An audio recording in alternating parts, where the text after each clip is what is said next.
Hey, welcome. My name is Mesa. Welcome to BMA podcast. We're starting something new out here in Utah as far as just trying to bring light to whatever's going on in the 801. I'm going to be interviewing people that are in the community, people that are entrepreneurs, musicians, things that they're doing that is uplifting and positive and trying to help change the mind of the youngsters that's running around here so that they have something else to look up to, something more positive than the negative stuff that we've been doing. And I got with me, after you guys seen him on some of the stuff that we've been doing together, it's the homie Siolo. He's got his own story to share, his own experience. And without further ado, man, Siolo, introduce yourself. What's good, y'all? My name is Siolo Tuala, but everybody out here know me as Solo. I'm a proud member of Day One. You know, our group, just individuals out here trying to change the narrative and just be more of a positive role model for our youth. So we've been invited to a lot of spaces, and you know, we've been collabing with Mesa, and so just another opportunity, another platform to promote our Day One and some of the things we do. So yeah. Well, how did you get in this work? I actually started in 2016. I started, you know, I lost my brother, and so that kind of got me in a space of healing and grieving his death. And I partnered up with some friends who were already doing some of the work. My cousin Jakey, especially, he had been promoting some justice for my brother, who, you know, my brother died from from gun violence. And so in that process of healing, me and Jakey got together and got in these spaces of healing and entered some programs, some trauma programs, and I was able to kind of process, grieve, and then I found an opportunity and to get into the community, and I realized that was a great space for me to kind of honor my little brother. And so, you know, I was really, it was really tough for me to deal with the fact that I had blamed myself for my brother's death because I had given him these toxic coping mechanisms, man. And in the end, he used those examples that I gave him, you know, and it led to his death. You know, he was shot point blank because this other dude didn't want to take the fade for my little brother. But thinking back, you know, he just did what Big Bro would have done. And that kind of took the life out of me. And so I had to process that. And that's why I want to change the narrative and kind of change the perspective for some of these young kids who are growing up with that kind of problem solving. And so it led me to getting back into the community, led me to mentoring and just trying to offer young kids a way to argue, a way to debate without, it's hard to say, without always resorting to violence firsthand. Yeah, and there's a way to do it. And so I've been getting in these spaces, learning more about how to communicate a little better. And so I've been trying to pass that off and be a better example, I guess, so to speak. Like you, like me, and like, you know, like the crew we run around with, a lot of us, we've been incarcerated. You know, can you touch on like a few things on what you think drove you to the streets, got you involved with gangs, and how you progressed from there and how you came to this point in your life right now? Yeah, so, you know, I'm an immigrant child. So like, you know, my parents, like all immigrants, we come to this country for a better life, for lack of a better word. And growing up, we migrated right from the islands right into the neighborhood. And when I say neighborhood, we're talking in South Central in 1980, where gangs were prevalent. You know, and it was for the most part the hood. When I say the neighborhood, I mean the hood. And so there had been the rise in street gangs, and so I was affected by that. Now, you know, a lot of kids, a lot of kids can attribute their a lack of two parents in the home as an excuse, or for me it wasn't that. I had a great family support. I had amazing family. I had both parents at home. I was affected by poverty. We were first generation as far as my parents were concerned. They came here, were acclimating to the States, and they were working two jobs. And I was really just being selfish, man. And so when the streets got a hold of me, and I was enamored by the gang life. I wanted that life, and so I did everything I could for that life. So to get a street name, to get street cred, you name it, I did it. And so that's what got me into that life. And when crack came around, we were full on, and a lot of us in the neighborhood, when crack came around, a lot of us were young enough where we would hold dope, and if they caught us with the dope, they just sent us home or they took us in. But then, so the big homies, they weren't affected. They didn't have to worry about that, because the little homies, I was a little homie, and I would take the brunt of the trouble. So if I got caught with a bunch of rocks, my mom would just come pick me up, and then she'd take me home. I'd run right back to the streets. And when you're making $300-400 a day on crack cocaine, it's hard to. That's a lot of money for a kid. Yeah, you know what I'm saying. So there's a lot of money for some adults right now. Yeah. Yeah. So, but when you're in that life, you have to earn a certain reputation, and so, man, what people don't know is, man, I was half-ass scared to death half the time, but I was so in this world where you couldn't show any weakness. And so, there'll be times when I was really young, just like really, really sad, and like just, but then, I had to G it up, as they say, but yeah, that time in my life was, I didn't realize it, but I to some degree I was traumatized by that life. And so, but I didn't know how to process it, didn't really know how to communicate, these things. So, and then I just went from that to just doing whatever I could, whether it was banging to the fullest, whether it was robbing, stealing, whatever I could do just to escape whatever was going on in my head. And so, and I had a lot of anger issues, as a young kid. I didn't know how to process my anger and my frustration. So I took it out on, I was violent, I was a violent young kid, and I did a lot of dumb shit. Well, what do you think of, like, at the end of the day, like, when we go into the streets or go into a group or join a boys club or whatever, without us knowing it, we're compensating for something that we feel that we're lacking, even though we don't fully understand what it is, right? So what was it that you were looking for out there in the streets, and what was it that caused your anger and frustration? I think it was just, it's hard to say as a young child back then. Like I said, I had a great family, man. I had a great family support. And so it wasn't that I wasn't loved. I think for me, I was just consumed with like wanting a better life. I think coming to America and just seeing my parents struggle and just living, like, man, there was like 9 of us in a 2-bedroom apartment, 1 bathroom. And like, man, that shit used to fuck me up. Like, you turn on the lights in my house, and like the roaches would just like part like the Red Sea. And like, I was we were very, very poor.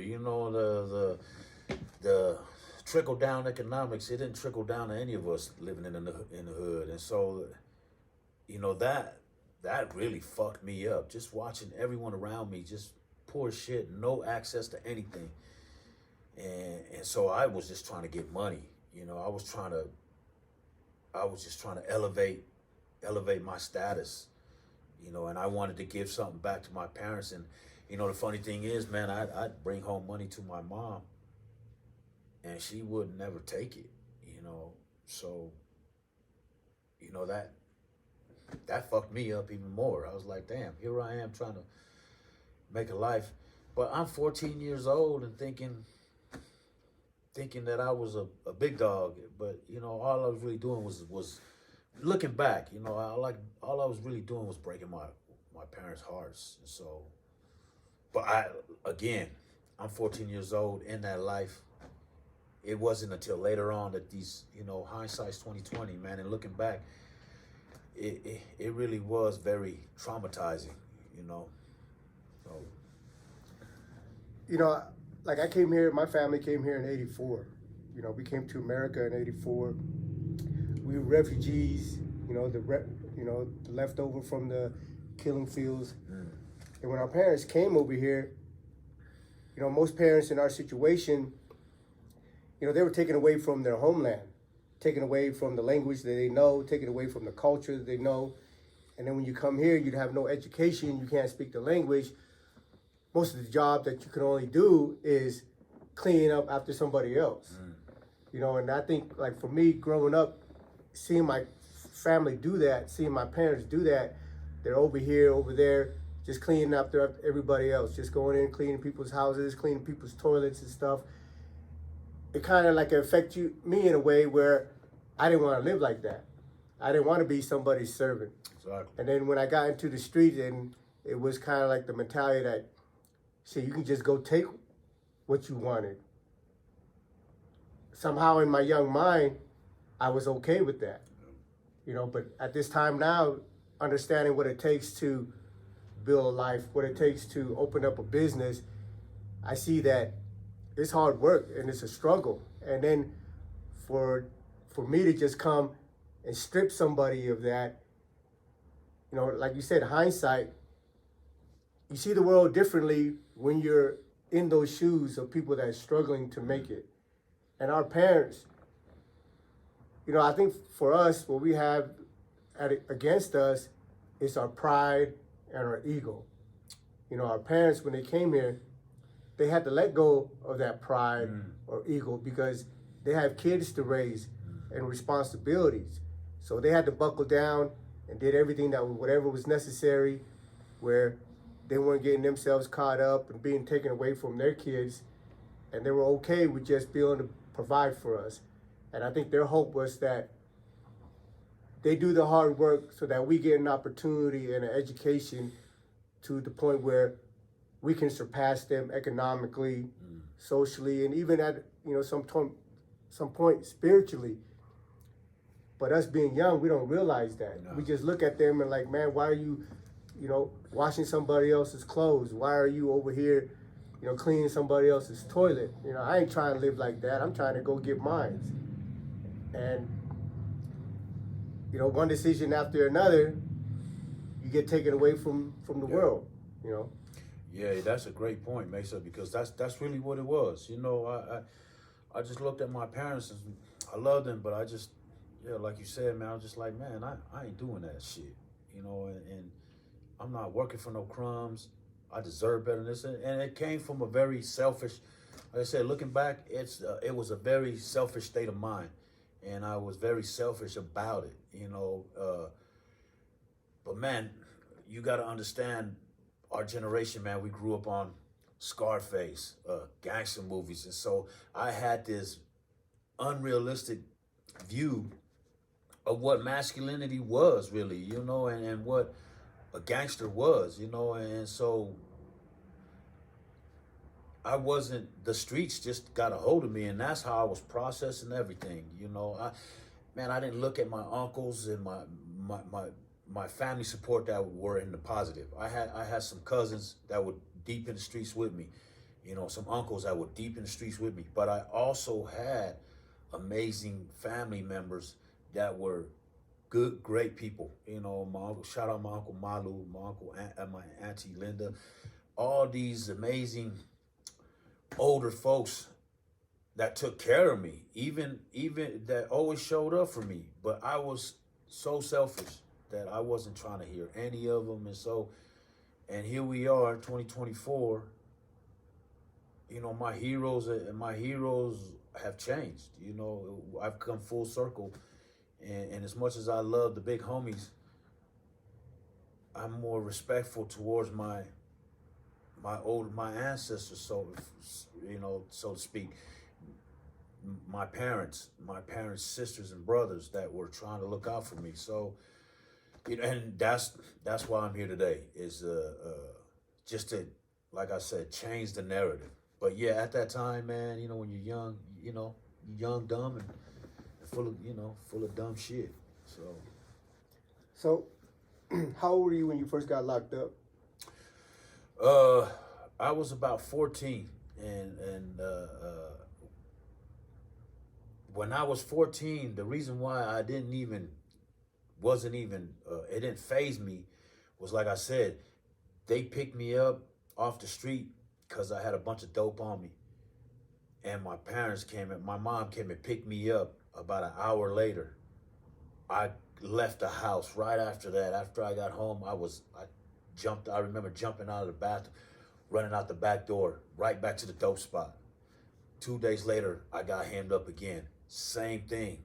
My mom came pick me up. So at that point, I was like, oh, this ain't shit, So I wasn't really affected until and then I had gotten away with so much shit, and I didn't really do any really real time until my initial case when I was 18 years old for a robbery. But before then, I'd do a stint here and there, a week, 2 weeks. I was out and back on the streets, So, And how long did they lay you down for on that robbery? Man, they laid me down for 3 years. And then I went back and did a couple violations. But yeah, man, and I think if something had happened to my mom, I probably would have still been rotating in and out of that system. But my mother had caught cancer when I was in there, and so that kind of changed. That was probably one of the first things that led up to my initial change, was seeing somebody that always had my back, that always was there for me, in that me thinking I could lose that is really what got me to kind of transform just a little bit. And that was one of the first steps in me kind of changing, because that really humbled me, seeing my mother. She'd come to visit me because she was, like I said, she was the only one that ever visited me. No girlfriends came to visit me. None of my homies came to visit me. Just my mother. She was the only one that ever picked me up from jail, picked me up from DT. And she came to see me, and she would travel like 2 hours to come see me. And man, she like had her breast removed for cancer, and I didn't really catch it till towards the end, because she kept hiding it. And then when she did tell me, because I had noticed her trying to hide it, and when she told me in that visiting room, damn, that shit fucked me up. When she left, I kept it G, till the visit was over. And I remember going back to my room, and man, I like went in my room, and I just broke down. And so that led to a lot of change, So Yeah, like a lot of people that view my channel, a lot of them haven't been locked up. There's a lot of homies that I've been locked up with that tap in and stuff, and I appreciate you guys. But people are fascinated with the incarceration aspect of it, because they have a movie image of what it's like to be locked up. Yeah. Like for you, like what was it like? Like your low point, your high point, like being in there, being in that cell, knowing you got years to do, knowing that you're missing out on your family. Like, take us through to what that did to your psyche and the way you look at the world. Well, man, being locked up, like I said, when I got locked up for when they finally sentenced me to a lot of time, it kind of hit home. And then but then again, I was like, all right, I can do 5. I could do a stretch. I could do a 1:15. Fuck it. And then, but, and I was fully enamored in that life. You gotta understand, like when I was growing up, and growing up LDS or Mormon, there's when you're in primary school, they ask this question to all the kids: what are you gonna do when you grow up? And it's a setup question, and it's like, or who's going on a mission? And everybody raised their hand. And I just remember me and my homie, we look at each other, and my homie right now, he's a strong member of the church. But back then, we look at each other and we wouldn't raise our hand because we would always whisper, "Shit, I'm going to the pen." So when I was growing up, I was so into that life that I already knew I was going to graduate to the penitentiary, because that was the ultimate status for me growing up in the gang life, was graduating from the penitentiary. So I had already saw my future, and I manifested this bullshit into my psyche.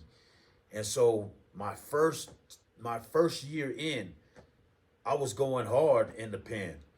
I was fighting everybody. I was taking dudes to the cell, and I was just a little dude, and I was taking on all phase. You know, I was really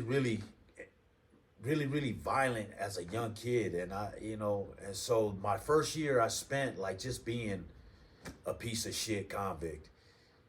And like I said, when my mother came to visit me, and when she had told me that she was diagnosed with cancer, that like took the life out of me. And that was when I prepared myself to make a change. And so in the pen, like I said, you around a bunch of dudes, you doing time, and you want to get more stripes in there. But when I started to process my mother's death, I made a conscious effort. So I started going to school in there. I got me a GED. And then I started to do the programs. I started going to anger management, and because I had promised my mother in that visiting room that I was gonna make a change, and that was a slow progress, and that's how I started to make a little change in my life. So when you start pivoting, starting trying to make that change, you got dudes in there that they stuck in there, and they stuck with that mentality, and they have no desire to pivot, no desire to evolve. Like how did the people around you, did they accept it? Did you have friction? Like, what was it like when you were going through your process of transitioning? Man, unfortunately, and I have to attribute, it's all in the way you carry yourself. And so for me, I was able to carry myself with a certain kind of self-respect, a certain kind of self-confidence. And so I was able to, and I had some strong convicts around me that saw the change in me. And even though a lot of them were doing life and a lot of them were in and out, a lot of them were for the change. Now I didn't go out and say, "Hey, I'm done." I'm gonna make this change. It wasn't like that. It was just I just make these little steps. Whether it was the way I carried myself in the yard, the way I would go to school, the way I would program, and the homies would see that and kind of, all right, okay, solo trying to get up out of here, and they let me do my time, and they saw that I was genuine, and a lot of it is that, if you carry yourself right and you walk a certain way, people gravitate to that change. And so I was fortunate in all my life, all my dealings, that I had, a great support group, whether it was my family or whether it was the homies on the streets. I've always been fortunate to have folks that wanted my best interests. And so that gave me more confidence to just make a real change, But as you're like we're like I always say, we're in a unique space as far as we have the support of the community, we have the support of our homies and our families that want to see us progress, want to see us do good. But as you already know, there's dudes that's in the game that's stuck in the streets that is like, misery loves company, that they're not trying to allow their homeboys to evolve, that, their homeboys to do something better with their life. It's just, it's do or die till you die. Like, Yep. for those dudes that are stuck in that space, not sure how they can pivot because of the surroundings that they have, like, what can you share with them on how to be able to start to evolve and make the change? Damn, man, that's a great question, bro. And I think for me, it's finding your purpose. It's they say there's two more important days of your life. It's the day you're born and the day you find your purpose. And I think that when you find a purpose, I think and you consciously find that purpose and know what it is, I think that's when you start to make that change.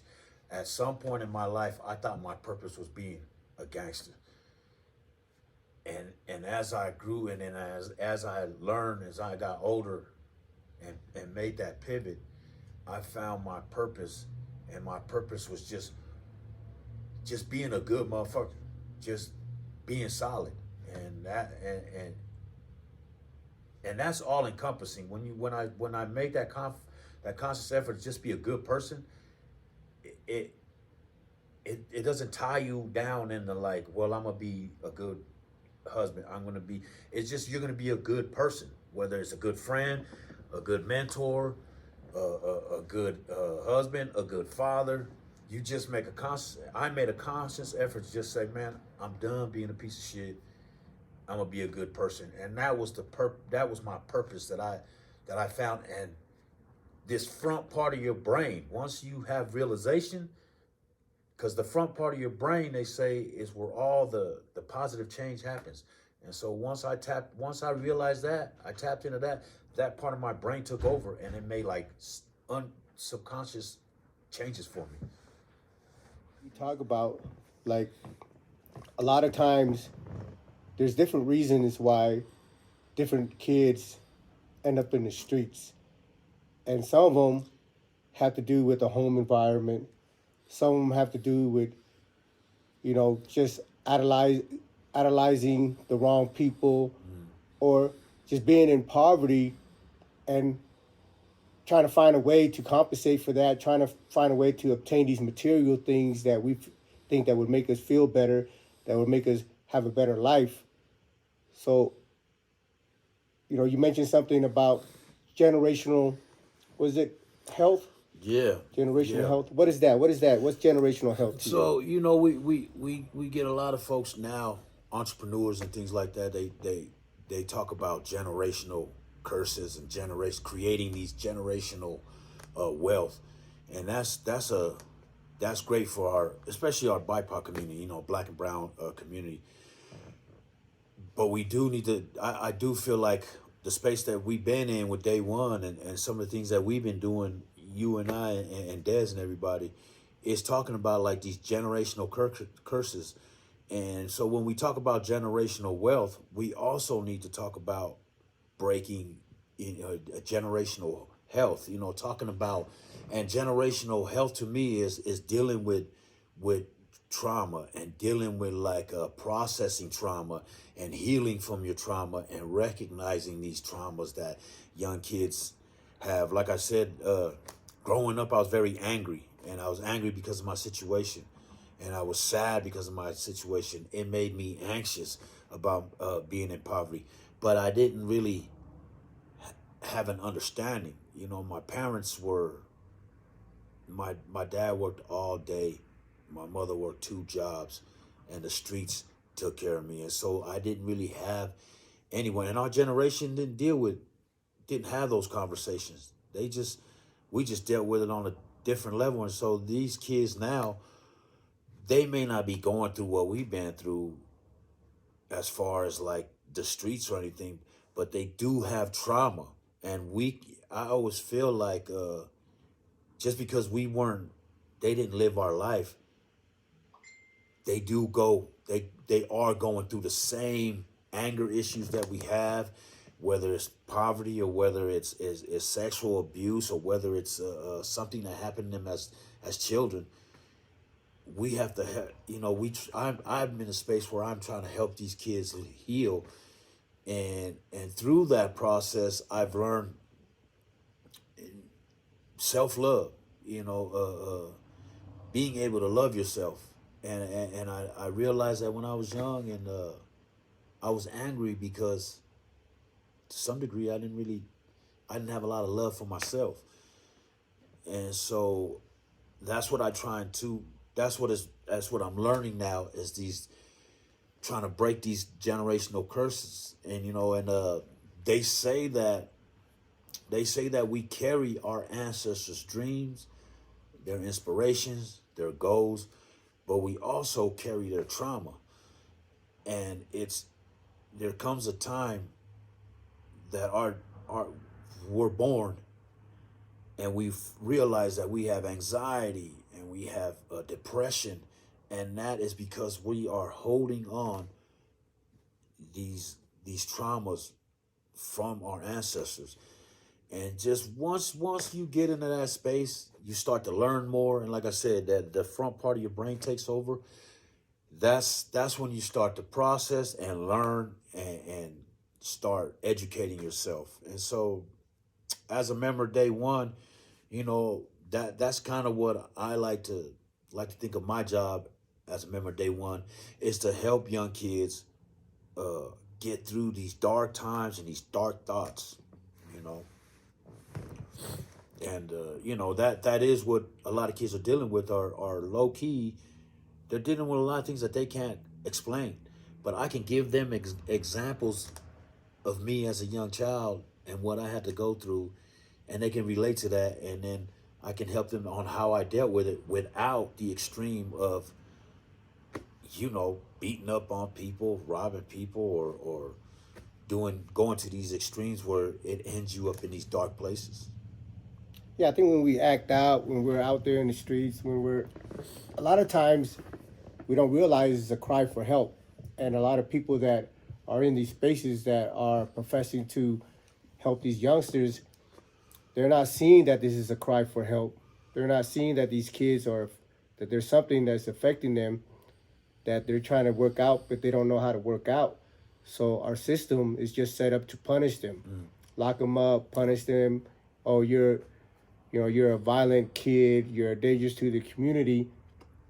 And then when you're not working with these kids and you're continuing to just lock them up as your only resort to, trying to change their behavior, over time, it compounds because now you're in the system, and the systems are not designed to really help you.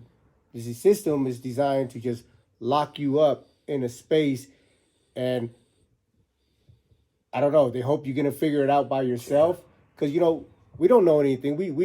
We're at an age that we had the grace of time to be able to have the experience behind us to learn and understand. Because the way we sound now, the way we speak now, is nothing like when we were talking when we were 14, 15, exactly. 20, 22. You know what I mean? Even just 5 years ago. Exactly. We're always continuing to evolve, but it's going to take us a lot longer to get to a point where we can find peace within ourselves and be confident within ourselves if we're just doing it on our own, without guidance, without the people before us that has learned the hard lessons, sharing that with us. Yeah, man, and I think that's why the day one is such a unique space and a unique group of men, because we realize that we own up to we can hold ourselves accountable. And so with the day ones, that's what we're trying to do right now, is to create a curriculum, because every program, especially for guys who've been in our shoes. Now they've got programs to help drug abusers. They got, for addiction. They've got programs to help sexual abusers and sex offenders. There isn't many programs to deal with like anger management or trauma response.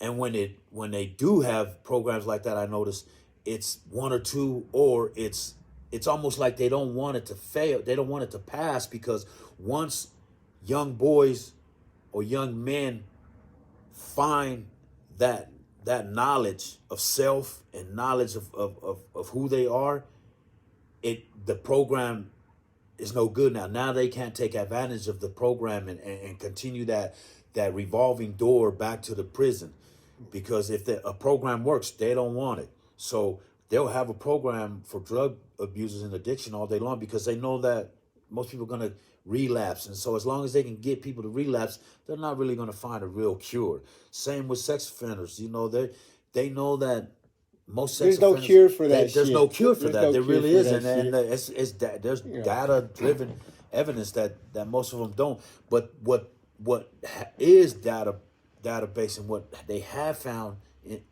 are peer support, especially for men.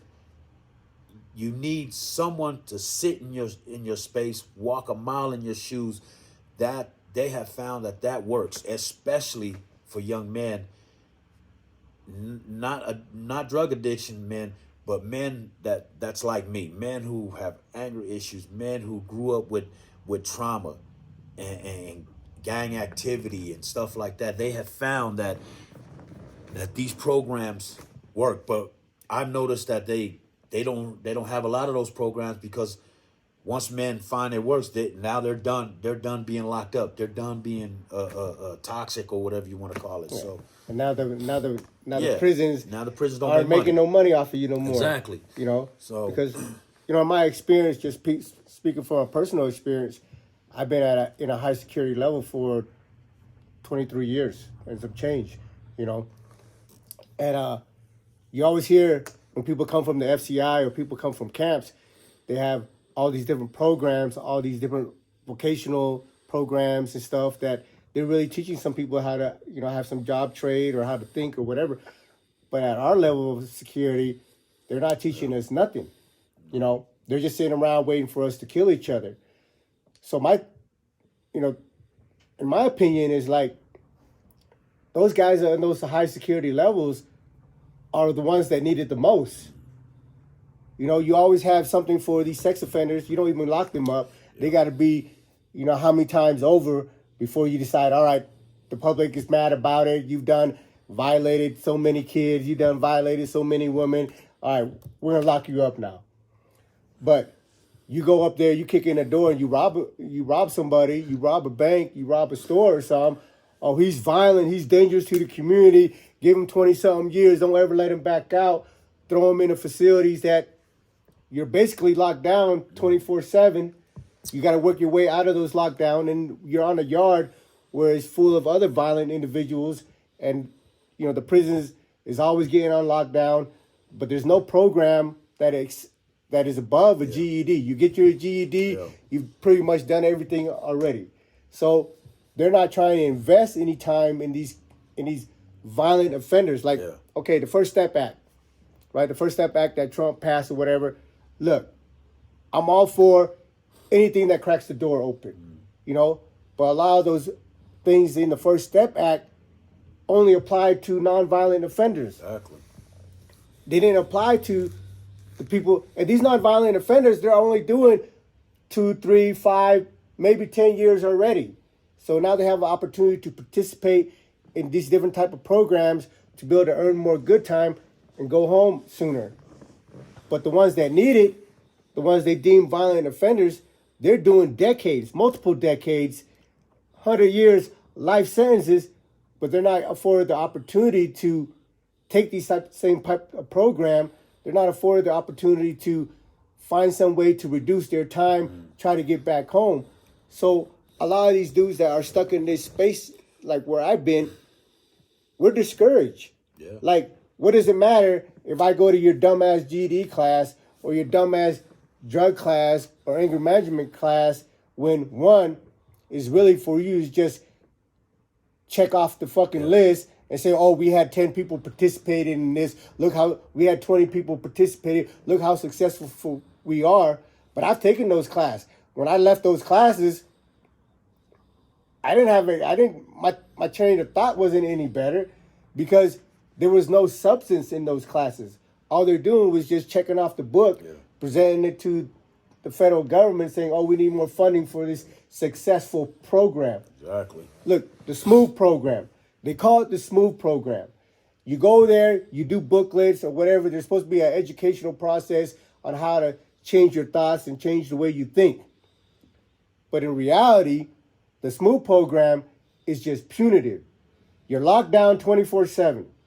You know, you come out 3 times a week for an hour at a time for rec. And what they consider rec is maybe a 10 by 10 cage. You got 6 motherfucker in this 10 by 10 cage. If somebody's trying to pace back and forth within a 10-foot distance, they gotta walk, you know, on the line of the gate on the fence because you got 2 other dudes that's trying to do burpees. There's no rec. Their rec is bullshit because all it is we gave them some fresh air, so now they count it as rec. There ain't no room for you to do anything. So, and then the programs, when I first got there and I was doing the programs, you know, they give you this booklet and it's like, oh, are you a douchebag? How do you feel about your crimes, this and that? And then they had once a week, they give it to you and they give you like a 3-week period to finish these booklets. And they say, oh, you got to tune into this radio station to get the answers and all this stuff. So when I first got there, we had one dude that was designated on the tier that would tune in. Because, you know, not every cell can pick up that radio station. So whoever can pick it up would listen to it, would get the answer, and pass it around. So we were trying to program and we were doing these things. But like I think about 4 or 5 months into the program, I got moved into a cell with one of my homeboy. His name is Jimmy, a Vietnamese dude named Jimmy. And the CO, the counselor is coming by and she's passing the booklets through he's passing the booklets through the door. So I grab it, I jump on my bunk and I'm reading to it. And the homie's looking up at me like, man, what are you doing? I said, oh yeah, I'm trying to finish this booklet. He goes, what? He goes, watch this. He takes his booklet off the door, goes through it, just mark shit, boop, boop, boop, boop, boop. You know, he gets every square marked off, puts it back into the door. Before the counselor was done making his round on his way back, he already had that booklet in the door. The counselor picked it up, accepted it, and walked on. And I was fucked up. I was like, you mean I've been sitting here for the last 4 months reading every freaking piece of fucking article and stuff, trying to freaking do this thing when in actuality, they don't give a shit. They just want, because you know, the way they have these booklets is that there's no right or wrong answers. So long as you fill out the lines, long as you check off the box, they can just, I don't even think they look at it because they can't look at it because there's no way that he could have done the program, listened to the radio show, you know, on that whatever day within the last 5 minutes that it took him to walk down the hallway and come back. So, but when they present it to Congress, it's like, oh, we had 1,000 people come to this through the SMOOth program, and you know 90% of them was billed to be released back into population. But releasing the population like what? Just like you just came in, or even worse, because now you're sitting in there bitter and angry that you're in a freaking box 24/7 with another grown ass man in a 8 by 12 cell. I don't care if you're best friends, homie. When you living in a freaking cell like that, with no space, no room to get away from each other, like that shit wears you down. And when I was in the SMOOth, there were so many. Look, me and the homie Easy out of Glendale, we would sell these over there, and we'd wake up, you know, like me. Even when I was in the SMOOth program, I'm up at 5:30, 6 o'clock in the morning. I'm up, I brush my teeth, and I get on with my day. And I have my schedule because you have to have a schedule because, like, when you're in there, you know, that's where everybody works out because you're stuck in there for however long, 18 months, 2 years, or whatever. When you get released back to the compound, you don't know what yard you're going to. You know, they're gonna ship you all across the world, and you might go to a yard where you got, you know, dudes waiting on you, where you got enemies because you went to the SMOOth for something. You might have punished somebody over here that was from a gang, and he might have gang members on this other yard that's waiting on you. So everybody's in there getting themselves ready, getting themselves conditioned to hit a yard. So I had a program. I went to sleep at 8 to 9 o'clock every night. Woke up at 5, 6 o'clock every morning. But you know, going back to what we're saying, having 2 grown ass men in a space of 8 by 12 cell, it wears down on you because every morning we wake up, me and Easy wake up. We wake up, and from where we are at, looking out our window, we can see the next building. And he's like, hey, over there. You go over there, and it'll be like, whatever, third floor, 10 cells over. The cellies are fighting.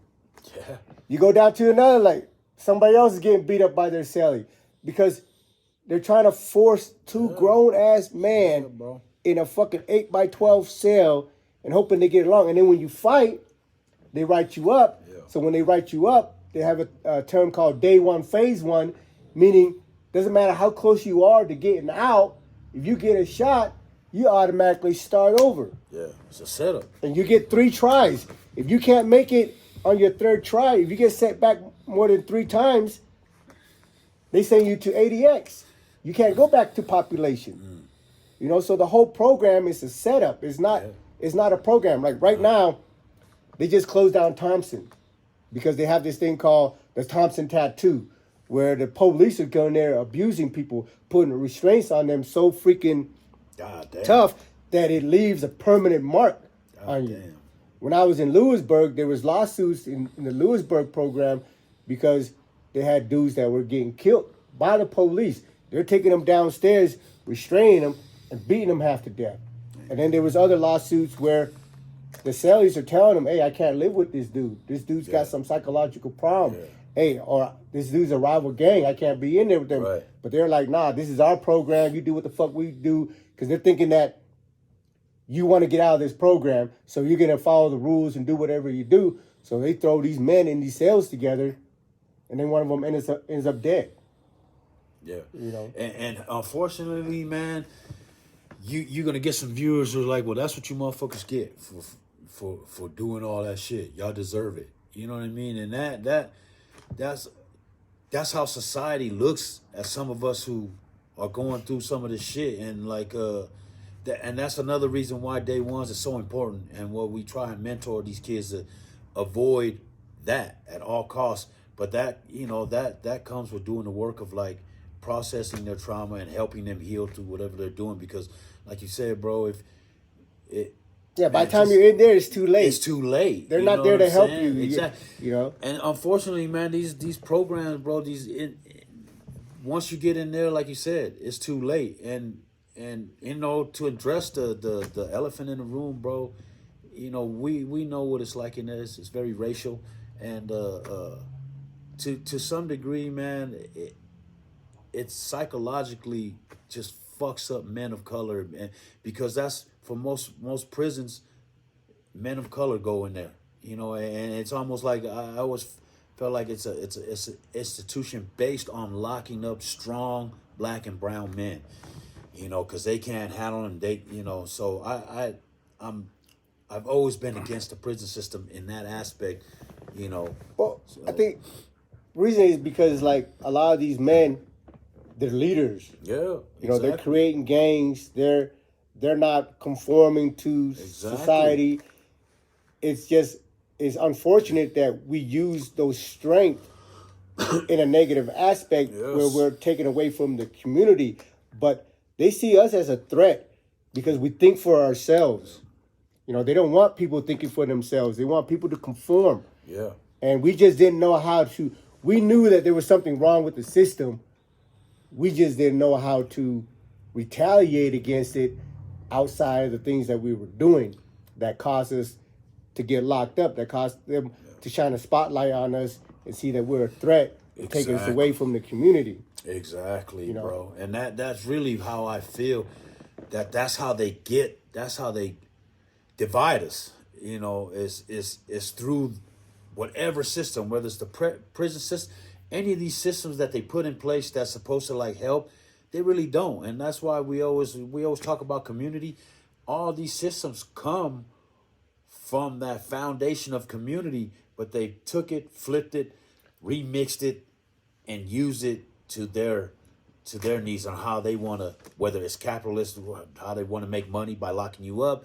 And then they give you these fake programs that's supposed to help you, but all it does is make you a revolving door of coming in and out. So if we can educate our young men to the hustle and what is really, I think we can really keep that prison pipeline from taking our young ones in and out of that place, man. So, Yeah, during the crack era, if you got caught with a rock, they were giving you minimum 100 times exactly what you got caught. When you got caught with one rock, they were giving you 100 years for it.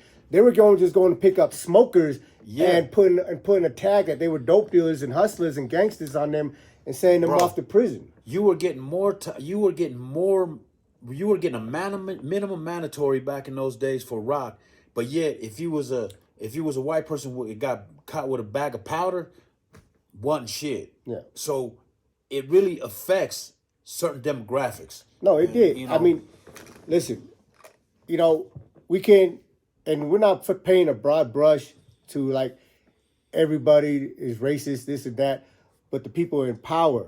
That's why I want to separate the things, the people in power, and they might happen to be white men or white. But, you have these dudes, even people of color, black dudes, brown dudes, that get in these positions of power that perpetuate the same shit. Like, they go with the agenda. And the agenda is, point blank, is to keep us divided so that we're always at each other's throat, so that we never take the time to look up and realize what's really going on in our community and who's responsible for fucking up and setting up the system the way it is. And it's a shame that, and I'm guilty of it, that I fell into the same trap. So did I. I fell into the same trap thinking that I'm doing something that I want to do, that I'm the one in power. Yeah. But I'm really pushing their agenda by destroying my community, by, making it my community dangerous for everybody else. Exactly. Because they've it's been studied that through music, through their movies, through their culture, and when you're a young kid, you're really susceptible to these influences, and they perfected it. They're the one that writes the book on psychology, and they know how to incite, passion. You listen to your music, you listen to a song. Some songs make you hype. You know what I mean? Some songs make you cry. Some songs make you happy. Some songs make you mad and sad and all the rest of it.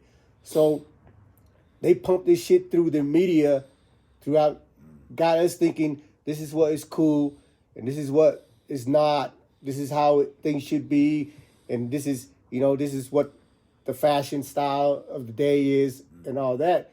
And we not knowing, and we buy into that shit, and we fall right into that trick bag for them, and they achieve their purpose. Yeah, man, and they build laws around those things, man, and create these systems where it's a trap, and we got to educate our young ones, and let them know it's a trick, and this is how you move, this is how you navigate,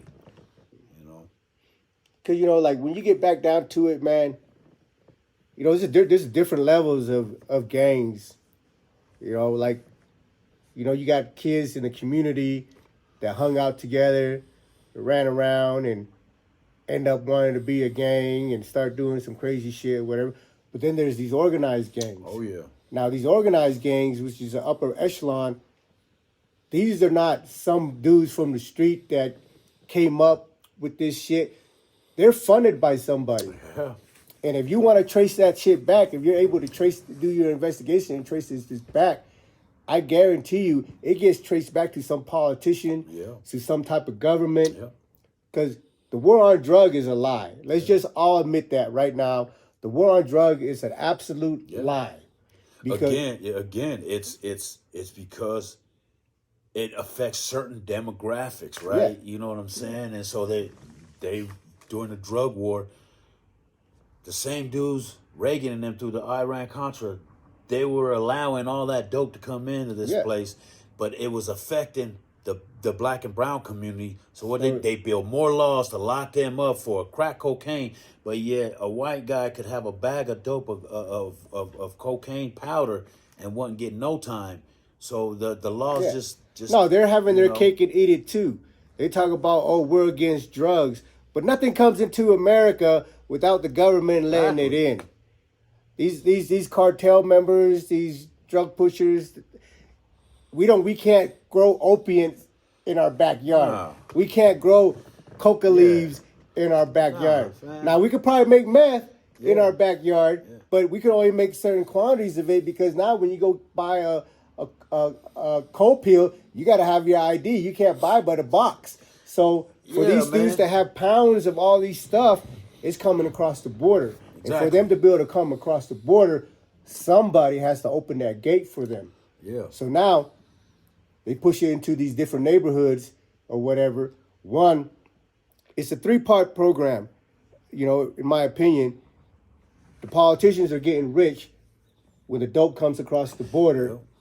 The prison system is getting rich because they're locking these people dealers up, locking the hustlers up, and they're filling up the prison.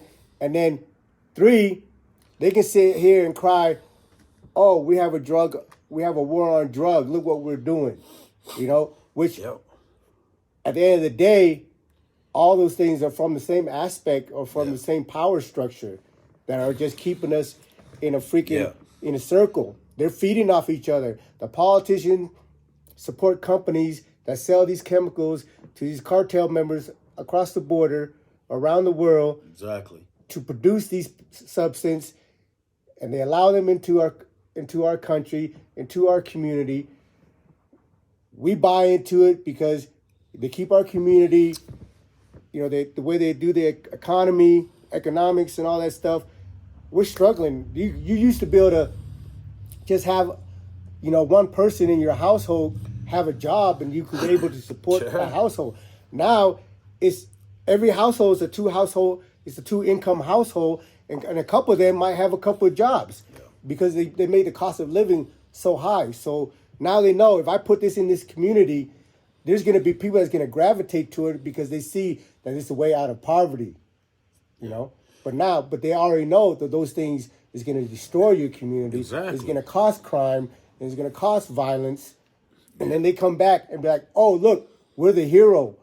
We're saving your community by arresting all these dudes on the streets." Exactly. But not knowing that all these prison system, I don't care what prison, what county, what state you want to look up, they're owned by a corporation. There's a fucking, these are corporate institutions, and they get taxpayer money to house you.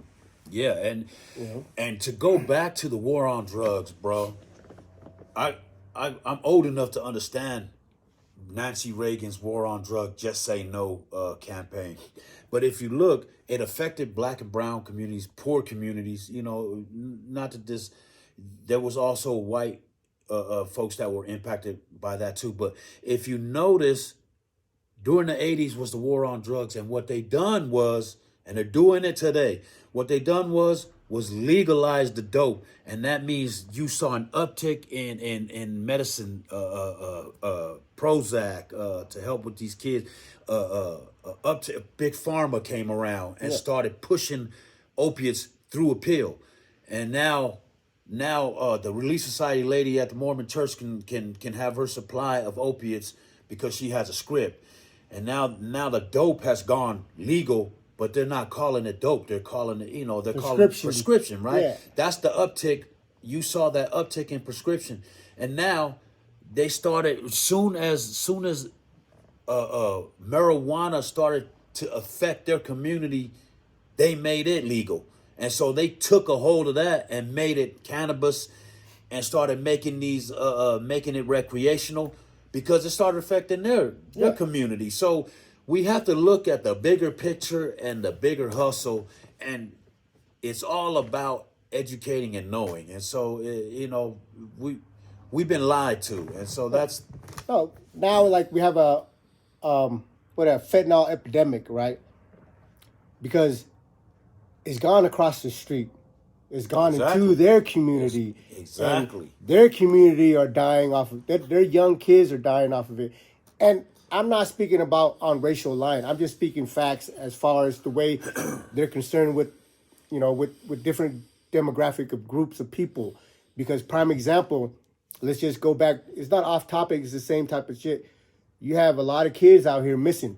all the time. Yeah. Missing all the time. Exactly. But most of these kids that are missing are indigenous kids. Exactly. Brown kids. Thank you. Black kids. Yep. Now, just a few years ago, there was a girl in Florida, a white girl in Florida. They drove through Utah or whatever, and they didn't make it back home. Yes. She didn't make it back home. She's missing. She's on the news every single day for a month for this one kid. And you know what? I have no problem with her being on the news for her family trying to find the solution and trying to get the guilty party or nothing like that. My issue is that, and they called them out on CNN, where they were like, you're supposed to be pushing, agendas and stuff that are beneficial to the minorities, to the colored people or whatever, however you want to classify us, right? But you over here got this young white girl blasted on the news every single day looking for her body. Yeah. But you ain't never mentioned about anything about all these indigenous kids, getting all these kids in Hawaii that are missing, and all the rest of it. So, for me, like, I hate to go into that racial, conversation, and I really don't think it's racial conversation. Is more elitism. There's a class of people that likes having the way things are, and the way they like to have things is by keeping us at each other's throat. And I don't care if you're black, white, Mexican, Asian, poly, whatever, when you're on the lower class, we're not, our life is not valued. It's not. You know what I mean? And a prime example is like, we've been out here crying foul all the time about the justice system. But once one of their kids get arrested, and they crime foul, now all of a sudden, there's something wrong with the justice system. Exactly. And another example is, I'm old enough to understand when carjacking, we used to call it who riding or just jacking, straight up jacking. We would just, it was in the neighborhoods, that shit was going on 1980, 82. Soon as it hit the suburbs, soon as a white person got carjacked, they had a name for it, carjacking. Then they had a bill passed, and then they had a law passed because it affected their community. And that's, but other than that, it had been going on in black and brown communities forever, and so we have to point these things out. And like you said, it's not about racial lines. It's about, like you said, people in power, and most of the people in power, unfortunately, that run these things don't look like us. Yeah. And and it's a prime example. You got out there in these liberal cities, Chicago, LA, New York, or whatever, black dudes are killing each other left and right. Yeah. Mexicans are killing each other left and right. There's gangs out in the streets that are at war that are killing each other. They don't give a damn about that shit. You know what I mean? But when you see a police killing somebody, justly or unjustly, like, you already know, I have, if nobody knows, I have my issues with authority. I have my issues with the police force and stuff. My point of this conversation is that, now is something, right? Well, what about all these kids that are killing each other? Yeah. Why aren't you crying about what's going on in that community? Exactly. You know what I mean? And it's just unfortunate that these news outlets and all the rest of it are not really giving us the truth, but instead just pushing an agenda, pushing in a narrative. And the narrative is always, like, if you just look between the line, is that they don't care about you.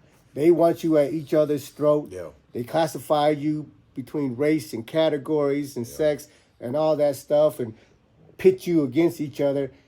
And we are so ignorant in our community that we fall for it every single time, Yep.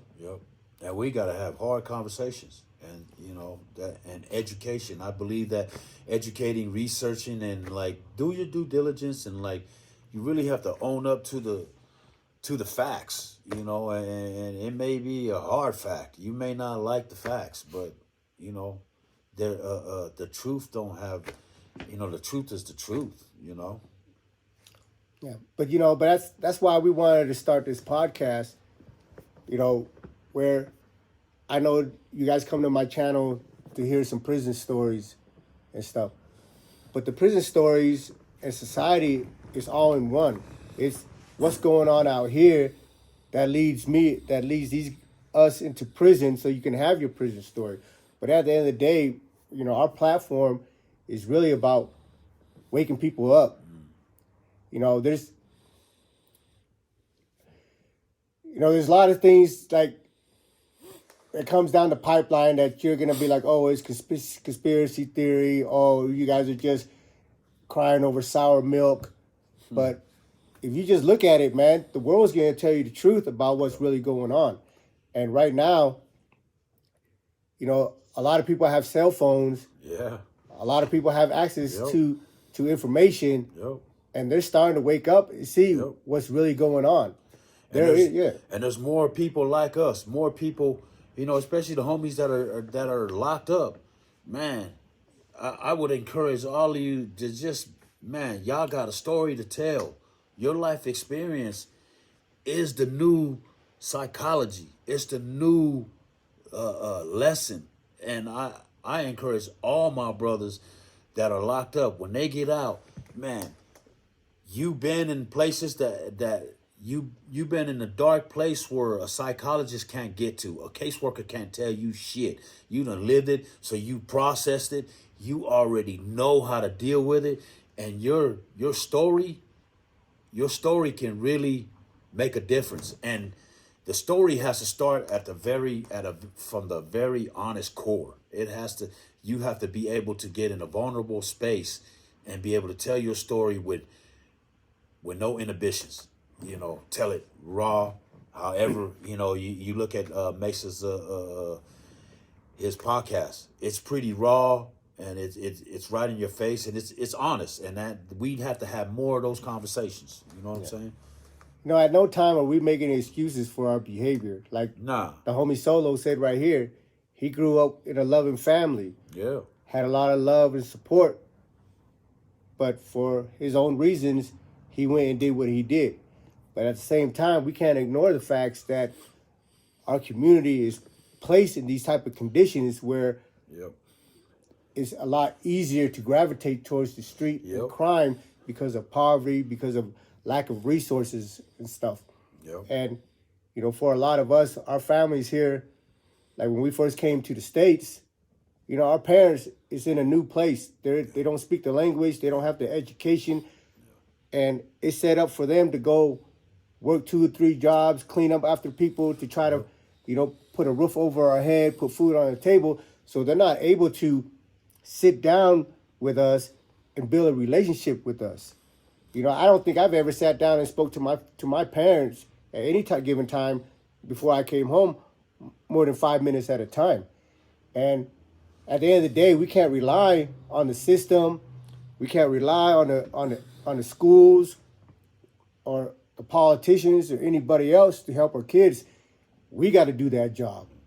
We got to reach out. We got to find time and make time to sit down and have conversations with them about what's really going on. You got to be invested in their lives, find out what they've been doing, what they're up to, because there's a lot of parents out here right now that are crying themselves to sleep because their kids is locked up. Yeah. Because their sons and their daughters might never come back home. And for a lot of those people, it's too late to do anything for them. But we have a whole generation behind us that we can take the time and energy we can invest our time and energy to help them so they don't end up in those places. And it takes all of us. You know what I mean? Man. And it, as a parent, man, it takes courage, man, because if you look at all our parents, especially people my age, immigrant parents, for pretty much, because they didn't know the language, they were forced to be humble. They were forced to eat it. They were forced to shut up. And so they didn't have any conversation because they were affected by having to just do what somebody else tells them. We know now that, a closed mouth don't get fed. you know, and you have to speak up about injustice. You have to speak up for yourself, and it's no time to be humble when it comes to raising your kids and steering your kids the right way, man. You've got to speak loud and honest and right to the fucking point, you know. You know, and that's not even just against the system or against the education department or anything. It's about dudes in your neighborhood. You see these kids, you see these dudes that is over here, you know, influencing your kids, trying to get your kids to do some goofy shit that's going to lead them to getting locked up. Man, you got to have that courage to be able to approach them and be like, "Hey, homie, leave my child alone." You know, and I know that everybody is built the same way or anything, but if your kid is important to you, you know, if your son and your daughter is important to you, we always say, "Oh, we'll give our life up for our children." But at the end of the day, how many is really doing it? If you really believe that, then you need to stand on that. And if you see somebody coming and started dragging your kids into a direction that you know is going to be detrimental to his health and his well-being, find that courage to step up and say something. Because at the end of the day, homie, like, if somebody came up to me and be like, "Hey, Mason, you fucking up my kid. You're not going to be freaking misleading my kid and this and that." Regardless what an ass I am or how hard I think I am, like, there's going to be part of me that's going to have to respect that. But if you don't hear it, if no one challenges me or people like me, then we're going to continue to do what we do. And so we got to play a role in our children's life. We got to play a role in our nephews and nieces' life. We got to play a role in the kids in our community. You know, and again, like for the bros that are, you know, that are locked up, man, or bros that are looking for a way to like get in this space. Like I said, man, again, courage, bravery, and you have to like have a real understanding. Like, man, I was lying. I need to tell the truth to these kids. If you really want to help and make a difference, you've got to tell them. You got to be vulnerable enough to be like, "Don't do what I did. I was a piece of shit. What I did was wrong. Like, this is what I should have done." It'll make a big impact on young people, and you know that's something you can lay your hat on. You know, at the end of the day. And, you know, that's really what this is about. This podcast is just uplifting our community, you know, with Siolo, Des, Swerve, Mike, and all the rest. It's just we're trying to find spaces and to share our stories with these kids because really we're at a point in our life where we had the experience. And the experience was some shit. And we don't want any of these kids going through that shit. And we're just trying to find our way, you know, how to deliver the message. We're just, you know, we don't know what we're doing because it's all new to us. This way of thinking is brand new to us. And we welcome all the support from the community, from people around us to help us get into spaces to speak to these kids, to help us uplift our community, and to help us share our stories with the kids, man. Yeah, because even though, like Mesa said, we may not know what we're doing, but what we do know is the truth behind our life and our decisions. And we can speak on that genuinely. And that in itself is a step towards, you know, redefining how we can be mentors, redefining what a man is, you know, speaking truthfully, you know. When in doubt, speak the truth, you know.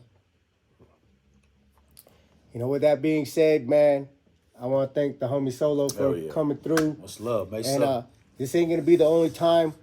Like we said, we're just trying this new format. You guys are viewing. You like what we're doing here, man? Hit that like button. Share this shit with your family. Share this shit with your friends. Yes, sir. You know, get other people to subscribe. The more subscribers we get, the bigger platform we'll be able to have to speak to our community. And until next time, man, I appreciate you for tuning in. And we're going to call this podcast BMA. You guys see behind me this is a mentality. This is not just a T-shirt. This is not just a hoodie. We're trying to embody a mentality.